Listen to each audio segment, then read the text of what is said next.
اخر حاجه ما نحطش كميه زيت كبيره في الاير فراير. الاير فراير معمول عشان نقلل الزيت، مش عشان نغرق الاكل فيه بالزيت. لو حطيت زيت كتير هيطلع الاكل مزيت ومش هيكون صحي ومش زي ما انا حابه والنتيجه اللي انا حباها.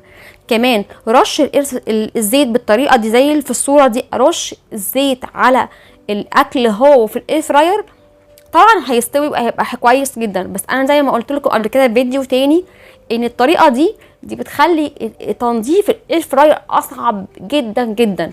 انا محتاجه لما عايزه ارش الزيت على الاكل، انا بحطه في طبق الاول وارش الزيت، وعايزه اقلبه في الاخر باخد الاكل وارصه جوه الاير فراير.